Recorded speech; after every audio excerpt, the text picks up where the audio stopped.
여러분은 그 귀를 멍하게 만드는 침묵 속에 빠진 적이 있나요? 그 침묵은 당신이 또다시 그의 모든 것이 된 직후에 찾아오는 침묵이에요. 그의 심리상담사, 그의 지원군, 그의 동기부여 코치, 그리고 끝없는 수용의 원천이 되어준 바로 그 순간 말이죠. 당신은 방금 1시간 동안 그가 힘들었던 하루에 대해 이야기하는 걸 들어주고 그를 진정시킬 적절한 말을 찾아주고 자신감을 불어넣어줬어요.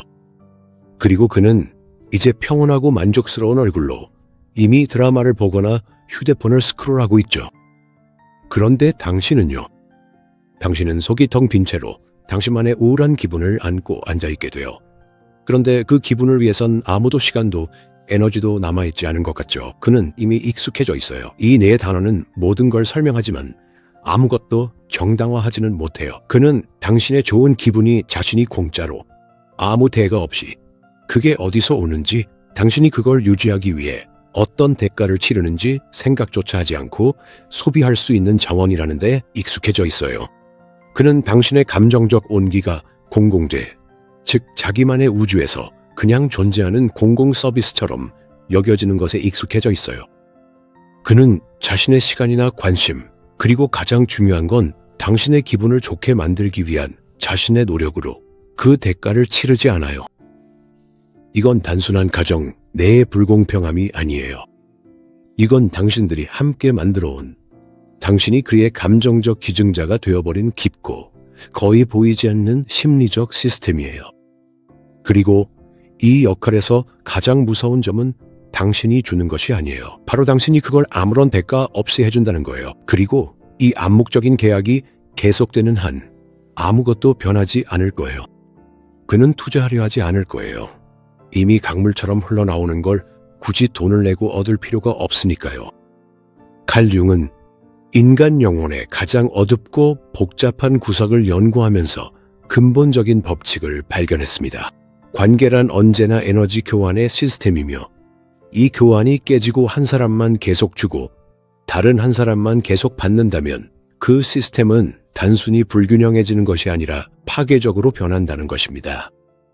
그것은 천천히 그러나 확실하게 주는 사람의 영혼을 죽입니다.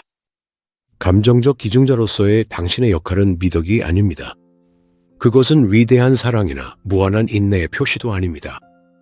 그것은 하나의 증상입니다. 당신이 가장 중요한 가치, 즉 자신의 에너지의 가치를 잃어버렸다는 증상입니다. 그리고 오늘 우리는 그에게 더 신경 써달라고 요구하는 방법이나 싸움을 시작하거나 최후 통첩을 내리는 방법에 대해 이야기하지 않을 것입니다. 그런 것들은 효과가 없습니다.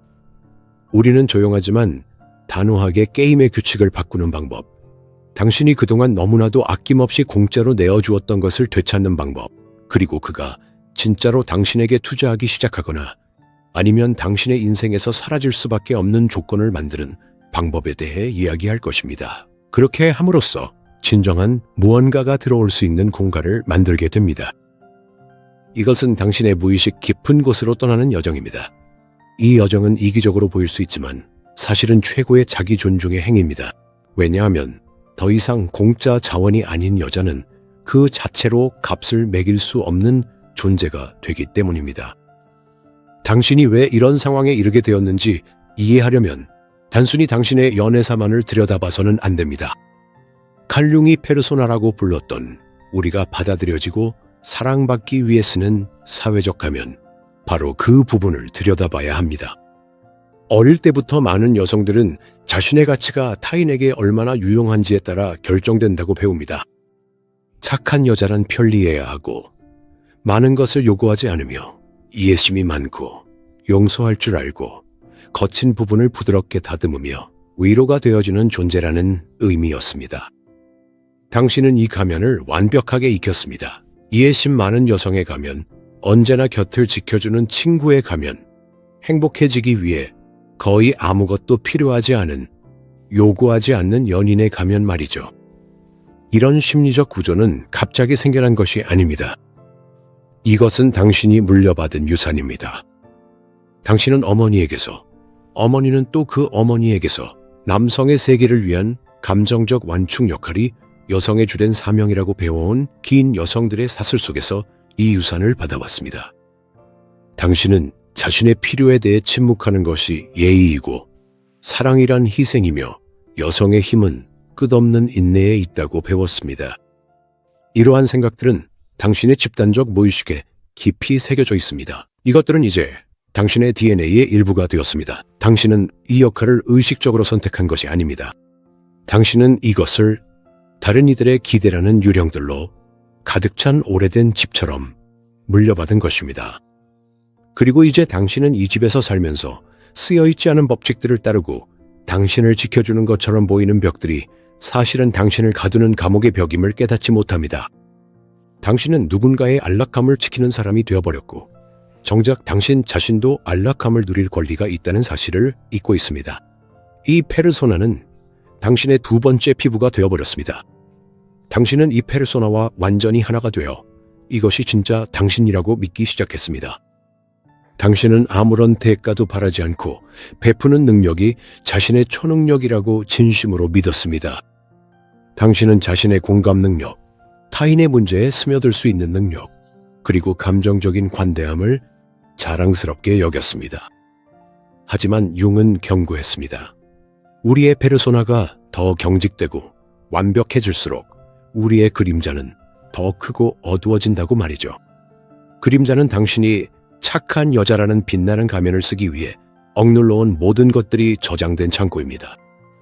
당신이 이기적이고 가치 없고 나쁘다고 여기는 당신의 일면이 바로 그 그림자 속에 살고 있습니다. 그 안에는 또한 안아주고 위로받고 싶어하는 작은 소녀가 살고 있습니다. 그 안에는 변덕스럽고 싶고 관심을 받고 싶고 중심이 되고 싶어하는 여자가 살고 있습니다. 누군가의 우주에서 말이죠. 그 안에는 당신의 필요가 무시당하고 있다는 사실에 대한 건강하고 정당한 분노도 살고 있습니다. 그 안에는 멈춰, 이제 내 얘기를 하자, 내 기분, 내 욕구에 대해 이야기하자 라고 말할 당신의 권리도 있습니다. 당신이 피곤함을 제쳐두고 그의 말을 들어줄 때마다, 잔소리하지 않으려고 분노를 삼킬 때마다, 남은 기분을 희생해서라도 그를 위해 좋은 분위기를 만들 때마다 당신은 동시에 두 가지 일을 하고 있었습니다. 당신은 완벽한 여성이라는 페르소나를 반짝반짝 닦아내는 동시에 그림자에게는 굶주림과 방치, 침묵을 먹이고 있었습니다. 그리고 이 굶주리고 거부당한 그림자는 사라지지 않았습니다. 그것은 원망을 쌓아갔습니다. 그것은 점점 더 커졌습니다. 점점 더 독성이 강해졌습니다. 그래서 당신은 예전에는 참았던 심각한 일들에도 불구하고 사소한 일에 갑자기 폭발하는 것입니다. 그래서 설명할 수 없는 무기력이나 짜증이 갑자기 밀려오는 것입니다. 이것은 당신이 히스테릭하거나 늘 불만족스러운 게 아닙니다. 절망에 빠진 당신의 그림자가 당신에게 소리치려 하는 것입니다. 그림자는 신호를 보내고 있습니다. 나는 먹이지 않고 있다. 나는 보이지 않는다. 우리는 이용당하고 있다. 그리고 이제 가장 중요한 부분입니다. 융은 그림자 투사에 대해 이야기했습니다. 우리는 무의식적으로 우리 안에서 억누르는 특성을 뻔뻔하게 드러내는 사람들을 삶에 끌어들입니다. 한번 생각해 보세요.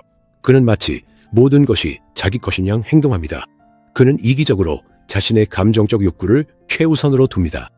그는 아무런 고민 없이 당신의 에너지를 소비합니다.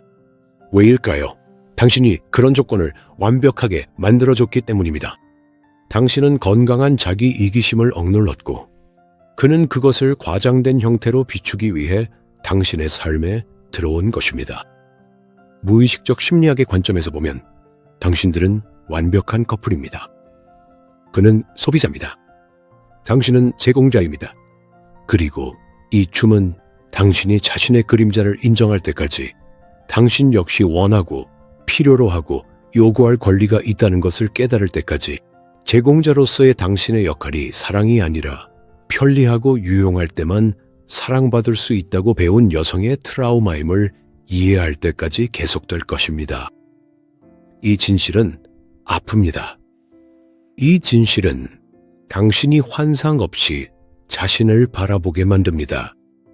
하지만 바로 이 고통스러운 명확함을 통해서만 해방의 길이 시작됩니다. 그 길 위에서 당신은 더 이상 남의 자아를 위한 무료 구내식당이 아니라 자신의 영혼을 위한 음식을 준비하기 시작할 것입니다. 지금 당신이 느끼는 불편함, 가슴 한켠의 조용한 아릿한 통증은 단순한 피로가 아닙니다. 이것은 당신의 영혼이 느끼는 실존적 불안입니다. 매일 배신당하고 있다는 사소한 것들이 쌓여 거대한 감당할 수 없는 짐이 되고 있다는 느낌이죠. 이 순간들을 현미경으로 들여다봅시다. 끔찍한 하루를 보내고 집에 돌아옵니다. 그저 주저앉고 싶고 한숨을 내쉬고 당신의 고통을 누군가와 나누고 싶을 뿐입니다. 하지만 그의 찡그린 얼굴을 보자마자 당신의 첫 생각, 수년간 몸에 밴 자동 반응은 뭔가 잘못됐어. 내가 그를 도와줘야 해. 라는 것입니다. 그리고 당신은 자신의 아픔을 가장 먼 구석으로 밀어넣고 다시 일을 시작합니다. 무슨 일 있었어? 자기야. 말해봐. 당신은 그가 모든 부정적인 감정을 쏟아낼 수 있는 공간이 됩니다. 그리고 그가 자신의 그릇을 당신에게 다 쏟아내고 나면 그는 안도감을 느낄 것입니다. 그럼 당신은 어떤 기분일까요? 당신의 짐과 그의 짐, 두 배의 무게를 느끼게 됩니다. 또 다른 상황을 생각해 봅시다. 당신이 무언가를 이뤘어요. 작은 승리, 승진, 좋은 물건을 샀다든지요. 당신은 속에서부터 빛이 납니다. 이 기쁨을 나누려고 그에게 다가가지만 돌아오는 건 짧은 "아, 잘했네." 그게 전부입니다. 그 불꽃은 금세 꺼집니다. 그는 당신의 기쁨을 받아들이지도 키워주지도 반영하지도 않습니다. 그는 당신이 좋은 분위기를 만들어내는 사람이라고만 생각하지 그 기쁨을 지지하기 위해 에너지를 쏟아야 할 대상으로 여기지 않기 때문입니다. 당신의 기쁨은 스스로 존재합니다. 그의 기쁨은 당신의 책임입니다. 이것이 바로 당신들 관계의 불문율입니다. 이제 휴가 계획 세울 때를 떠올려 보세요. 당신은 그의 개인 여행사, 심리 상담사, 재정 담당자가 한 몸에 됩니다. 그가 좋아할 만한 호텔을 찾느라 몇 시간씩 시간을 보냅니다. 그에게 편리한 항공편을 고릅니다. 그의 기분을 좋게 해줄 만한 활동을 고민합니다. 그리고 묻죠. 우리 바다로 갈까? 아니면 산이 더 나을까? 너는 어디가 좋아? 그러면서도 조용히 속삭이는 당신 내면의 작은 목소리 호숫가에 작은 오두막에서 책이나 읽고 싶다는 그 소리에는 전혀 귀 기울이지 않습니다. 왜냐하면 당신의 임무는 그를 위한 그리고 당신 둘을 하나의 존재로 여기는 완벽한 휴가를 만들어내는 것이기 때문입니다. 이때 그의 바람이 항상 우선순위가 됩니다.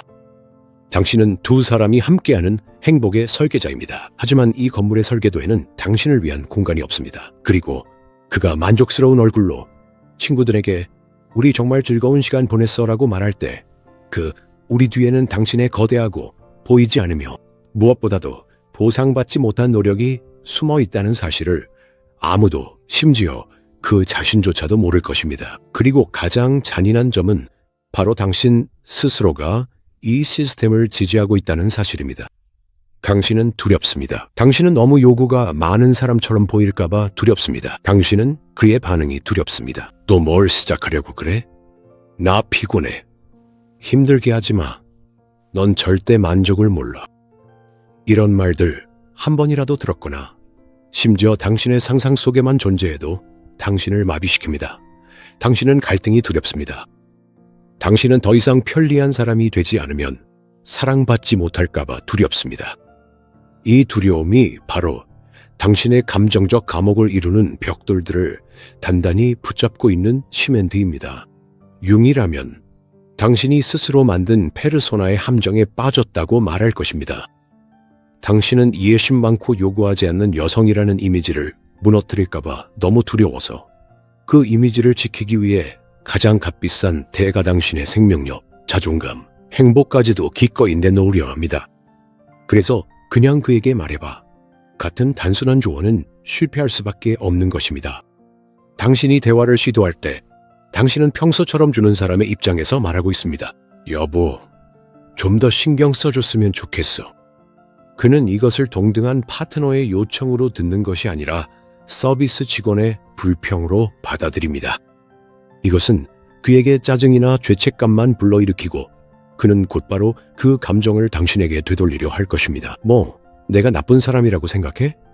우리를 위해 최선을 다하고 있는데. 그리고 이제 당신들은 싸우게 되고 그 후에 당신은 또다시 죄책감을 느끼며 그를 달래러 가게 될 가능성이 높습니다. 이렇게 악순환이 완성됩니다. 이 계약은 말로는 바꿀 수 없습니다. 행동으로만 바꿀 수 있습니다. 정확히 말하면 당신이 평소에 하던 행동을 하지 않는 것으로 바꿀 수 있습니다. 당신은 그것을 되찾아야 합니다. 그가 당연하게 여겼던 당신의 에너지를 되찾아야 하며 그것은 두려운 일입니다. 이것이 가장 두려운 단계인데, 왜냐하면 당신들의 관계가 쌓아온 모든 것을 산산조각 내기 때문입니다. 무료로 제공되던 감정적 에너지의 수도꼭지를 잠그면 그 자리에 진공이 생기고 그 진공 속에서 그가 진짜 어떤 사람인지 그리고 당신이 누구인지가 분명해집니다. 이것이 바로 당신들의 관계가 두 사람의 연합이었는지 아니면 한 사람은 상품이고 다른 한 사람은 소비자인 거래였는지를 보여주는 시험입니다. 그리고 이 두려움을 통과해야만 당신은 온전하고 충만하며 값으로 매길 수 없는 존재로 자신을 찾을 수 있습니다. 그렇다면 어떻게 그것을 되찾을 수 있을까요? 어떻게 하면 더 이상 무료 감정 제공소가 되지 않을 수 있을까요? 이 과정은 복수나 침묵 시위 혹은 수동적 공격성과는 아무런 관련이 없습니다. 이건 누가 이기느냐의 게임이 아닙니다. 이것은 내면의 깊은 구조 재편입니다. 이것은 에너지를 자신에게 되돌려주는 의식과도 같습니다. 이 과정은 여러 단계로 이루어져 있으며 각 단계마다 당신의 용기가 필요할 것입니다. 1단계, 무료 제공을 의식적으로 중단하는 것. 이것이 가장 어렵고 가장 중요한 단계입니다. 상대방이 조금이라도 기분이 안 좋아 보이면 자동적으로 달려가 도와주려는 자신의 욕구를 스스로 포착하는 법을 배워야 합니다. 이건 마치 훈련과도 같습니다. 그가 찡그린 얼굴로 집에 들어옵니다. 예전에 당신 반사적 행동. 무슨 일 있어? 내가 도와줄게. 이제는 새로운 길. 당신은 침착하게 자신의 일을 계속합니다. 그를 무시하는 것이 아닙니다. 당신은 친절하지만 구원자 역할에 뛰어들지 않습니다. 그가 자신의 감정을 스스로 처리할 수 있도록, 아니면 더 중요하게는 그가 직접 당신의 지지를 요청할 수 있도록 공간을 내어줍니다. 요청 자체가 이미 일종의 대가입니다. 그것은 당신이 주는 것의 가치를 인정하는 행위입니다. 그리고 내면의 저항에 대비하세요. 당신 안에는 페르소나뿐만 아니라 수십 년 동안 당신이 착한 사람이 되도록 지켜온 수호자, 즉 내면의 비판자도 함께 살고 있습니다. 당신이 행동을 바꾸려고 시도하는 순간 이 수호자는 경보를 울릴 것입니다. 당신의 머릿속에는 이런 목소리가 들릴 것입니다. 그렇게 하면 안 돼. 그 사람의 감정을 상하게 할 거야. 진짜 여자는 이렇게 행동하지 않아. 그가 떠나면 너는 혼자가 될 거야. 이것들은 금단 증상입니다. 당신은 익숙한 역할에서 벗어나면서 감정적인 금단 현상을 겪고 있는 것입니다. 중독자가 약을 끊을 때처럼 이 금단을 견뎌내야 합니다. 이런 생각들을 관찰하되 믿지는 마세요. 이것들은 진실이 아닙니다. 이것들은 오래되고 더 이상 맞지 않는 행동 방식의 마지막 발악일 뿐입니다. 그가 자신의 문제에 대해 불평하기 시작합니다. 예전의 당신은 100% 몰입합니다. 분석을 합니다. 조언을 해줍니다. 완전히 지칠 때까지 공감합니다. 이제는 새로운 길, 듣기는 하지만 깊이 빠지지 않습니다. 네, 정말 불쾌한 상황이네요. 분명히 해결책을 찾을 수 있을 거예요. 라고 말할 수 있습니다. 동정은 표현하지만 그의 문제를 해결하는 책임은 지지 않습니다. 이제 더 이상 그의 전담 심리치료사가 아닙니다. 그가 지루해하는 것을 봅니다. 예전의 당신은 분주하게 움직이며 활동을 제한하고 기분을 띄워주려 애쓰며 그의 개인 엔터테이너가 됩니다. 이제는 새로운 길, 당신이 흥미로운 일을 합니다. 책을 읽거나 영화를 보거나 친구와 대화를 나눕니다. 당신의 좋은 기분은 당신이 책임집니다. 그의 기분은 그가 책임집니다. 이것은 냉정함이 아닙니다. 이것은 건강한 경계를 세우는 것입니다. 당신은 더 이상 기능이 아니라 한 사람이 됩니다. 처음에는 이것이 배신처럼 느껴질 것입니다. 당신의 페르소나는 너는 나쁜 사람이야, 이기적이야 라고 소리칠 것입니다. 그는 당신이 자신을 사랑하지 않는다고 생각할 것입니다. 이 내면의 폭풍을 견뎌내야 할 것입니다. 2단계. 공백에 대한 반응을 관찰하기. 평소에 주던 에너지의 흐름을 끊으면 그는 분명히 그것을 느낄 것입니다. 공백이 생기고 이 공백에 대한 그의 반응이 당신의 관계를 가장 정확하게 진단해주는 도구가 됩니다. 옵션 A. 그가 걱정하는 모습을 보이기 시작합니다. 그는 괜찮아? 오늘 좀 조용하네 라고 물어볼 수도 있습니다. 아니면 당신의 관심을 끌기 위해 스스로 뭔가를 제안하면서 주도권을 잡으려 할 수도 있습니다. 당신을 웃기려고 노력하기도 하죠. 이런 일이 일어난다면 좋은 신호입니다. 그는 결핍을 느꼈고 본능적으로 그 자원, 즉 당신의 따뜻한 관심을 얻으려면 뭔가를 해야 한다는 것을 이해한 것입니다. 그가 투자하기 시작한 거죠. 옵션 B. 그는 화를 내거나 조종하려 들기 시작합니다. 그는 당신을 비난할지도 몰라요. 넌 나에 대해 전혀 신경 쓰지 않아. 넌 차갑고 이기적이 되었어. 이는 익숙한 무료 혜택을 박탈당한 사람의 방어적 반응입니다. 그는 당신을 강제로 기증자의 역할로 복귀시키려 하거나 죄책감을 느끼게 하려고 합니다. 여기서는 자신의 입장을 고수하는 것이 중요합니다. 변명하지 마세요. 당신은 차분하게 나는 당신을 사랑하지만 지금은 혼자 있고 싶고 내 일을 하고 싶어요라고 말할 수 있습니다. 옵션 C. 그는 그냥 거리를 두고 다른 공급원을 찾습니다. 그는 친구들과 더 많은 시간을 보내거나 게임을 하거나 쉽게 감정적인 만족을 얻을 수 있는 다른 곳에 갑니다. 이것이 가장 경고 신호가 큰 징후입니다. 이것은 그가 당신이라는 사람 자체가 아니라 당신의 역할이 필요했던 것이고 그 역할이 더 이상 작동하지 않자 다른 역할을 찾으러 갔다는 것을 보여줍니다. 과학자처럼 판단 없이 관찰하세요. 그의 반응이 이 관계의 미래에 대해 결정을 내리는 데 필요한 모든 정보를 줄 것입니다. 3단계. 에너지를 내면으로 돌리기. 그에게 쏟았던 엄청난 에너지가 이제는 자유로워졌고 이것이 불안을 유발할 수 있습니다. 당신은 그에게 집중해서 사는데 익숙해져 있었습니다. 이제 그 초점을 자신에게로 옮겨야 합니다. 이것이 융이 말했던 그림자를 통합하는 과정입니다. 지금까지 한 번도 물어보지 않았던 질문을 자신에게 해보세요. 지금 내가 원하는 것은 무엇이지? 무엇이 나에게 즐거움을 줄까? 무엇이 내 기분을 좋게 할까? 지금 내게 충족되지 않은 필요는 무엇일까? 그리고 그것을 스스로에게 주기 시작하세요. 목욕을 하고 싶으면 그가 시무룩한 얼굴을 하더라도 가서 목욕을 하세요. 로맨틱 영화를 보고 싶고 그가 액션 영화를 보고 싶어 해도 당신이 보고 싶은 영화를 보세요. 친구와 수다를 떨고 싶으면 그에게 100%의 관심을 주지 않는다고 죄책감 느끼지 말고 그냥 대화하세요. 당신은 굶주린 그림자를 채우기 시작합니다. 그림자가 존재할 권리를 인정하게 됩니다. 사실은 건강한 자기 돌봄인 당신의 이기심을 합법화합니다. 그러면 기적이 일어납니다. 스스로를 더 많이 채울수록 그의 인정을 덜 필요로 하게 됩니다. 당신의 좋은 기분은 그의 관심에 더 이상 인질이 되지 않습니다. 그것은 당신만의 주권 국가가 됩니다. 당신은 에너지적으로 자율적인 존재가 됩니다. 이런 상태에서야 비로소 당신은 편리한 기능이 아니라 온전하고 충만한 사람으로서 진정으로 매력적으로 변합니다. 더 이상 그 사람이 있어야만 기분이 좋아지는 게 아닙니다. 그리고 이 역설이 바로 건강한 관계의 토대입니다. 누구의 도움이 없어도 살아갈 수 있을 때에만 필요가 아니라 욕망에, 의존이 아니라 선택에 기반한 관계를 만들 수 있습니다. 이것이 바로 개별화의 길, 자신에게로 가는 길입니다. 이 변화를 겪고 자신의 에너지를 되찾아 자신에게로 돌리면 당신은 존재의 새로운 단계에 도달하게 됩니다.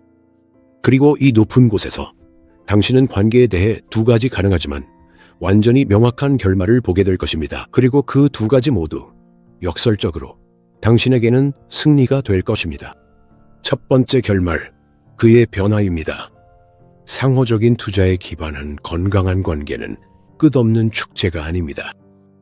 그것은 춤과 같아서 파트너들이 서로의 움직임에 민감하게 반응하는 춤입니다. 오늘은 당신이 힘이 있어서 이끌고 그는 지쳐 있습니다. 내일은 그가 당신의 연약함을 보고 당신을 붙잡아줍니다. 이것은 영원한 주는 사람도 영원한 받는 사람도 없는 끊임없이 살아있는 교환입니다. 당신을 기능이 아닌 한 사람으로 진정으로 소중히 여기는 남자는 에너지의 공허함을 느끼면 이 춤을 배우기 시작할 것입니다. 당신이 그에게 요구하거나 강요해서가 아니라 에너지 교환의 법칙은 변하지 않기 때문입니다. 그는 이제 당신의 따뜻함, 기쁨, 그리고 지지에 자유롭게 접근할 수 없다는 것을 이해하게 될 것입니다. 이제 그것은 그의 관심, 시간, 그리고 배려로 대가를 치러야 하는 소중한 자원이 된 것입니다. 그는 먼저 당신의 하루가 어땠는지 물어보고 무엇보다도 그 대답을 귀 기울여 듣게 될 것입니다. 그는 당신의 기분이 좋지 않은 것을 알아차리고 그것을 고치려고 노력할 것입니다. 왜냐하면 이제 당신의 심리 상태가 그가 관심을 가지는 분위기에 직접적으로 영향을 미치기 때문입니다. 그는 이제 당신의 기쁨이 당연한 것이 아니라 함께 나눌 보물이라는 것을 알기에 당신의 성공을 진심으로 기뻐하게 될 것입니다. 당신들의 관계는 소비자 자원 관계에서 파트너 관계로 발전하게 됩니다. 그는 본능적으로 당신의 충만함이 자신이 끌리는 빛의 근원임을 느끼고 그 빛을 위해 투자하기 시작할 것입니다. 하지만 이제 이 빛은 그를 위해 당연히 타오르는 것이 아닙니다. 이 빛은 당신을 위해 타오르며 그는 자신의 장작을 가져와야만 그 불의 따뜻함을 느낄 수 있습니다. 이 경우 당신의 내면 작업은 두 사람의 결합을 치유하고 강화하는 데 이르게 됩니다.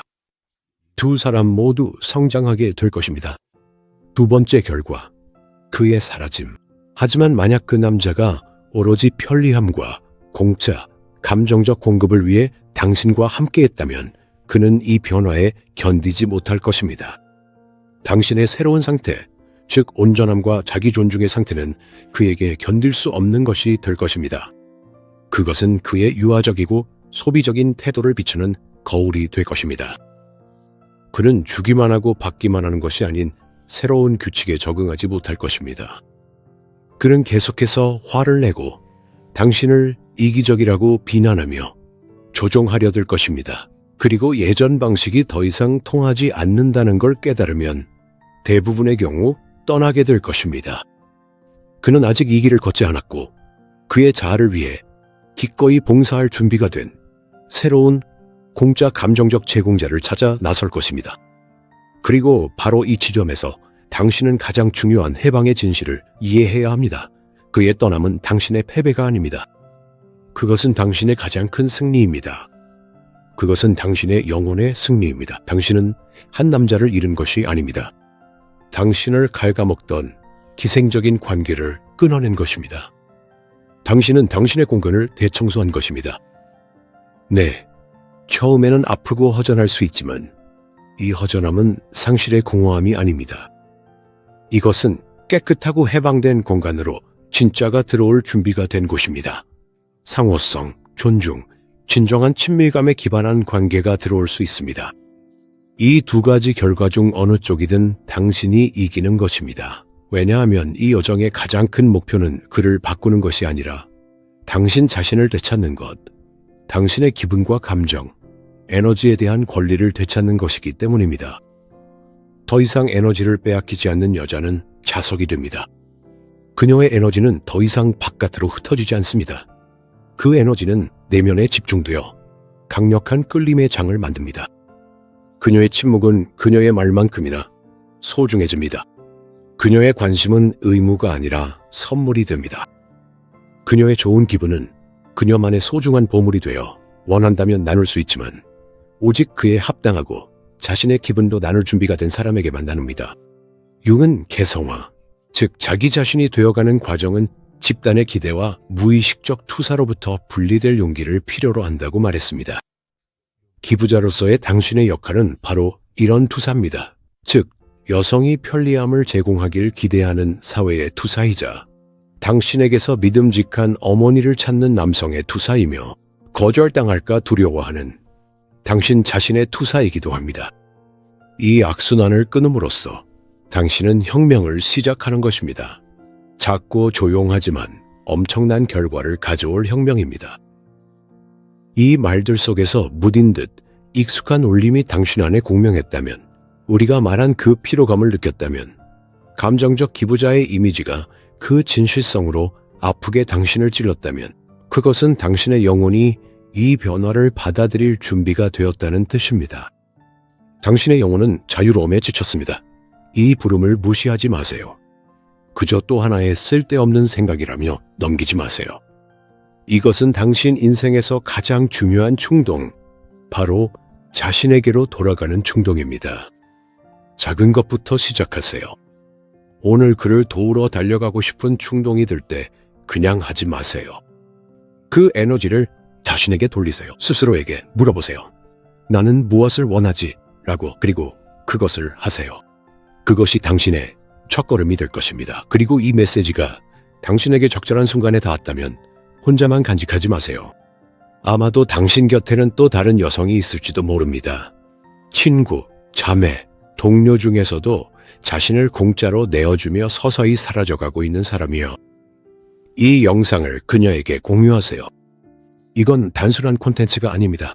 이것은 거울입니다. 이것은 허락입니다. 당신의 힘을 다시 자신에게 돌려줄 수 있는 허락이죠. 만약 이 영상에서 자신을 발견했다면 댓글을 남겨주세요. 그래야 다른 여성들도 이 싸움에서 혼자가 아니라는 걸 알 수 있습니다. 그리고 우리와 함께 온전함을 향한 여정을 계속하고 싶다면 구독하세요. 자신의 에너지를 되찾은 여성은 자신의 삶만 바꾸는 것이 아니라 주변 세상까지도 변화시킵니다. 그녀는 더 이상 타인의 욕망에 가려진 그림자가 아니라 자신의 영혼을 밝히는 빛이 됩니다. 그리고 그 빛은 값을 매길 수 없을 만큼 소중합니다.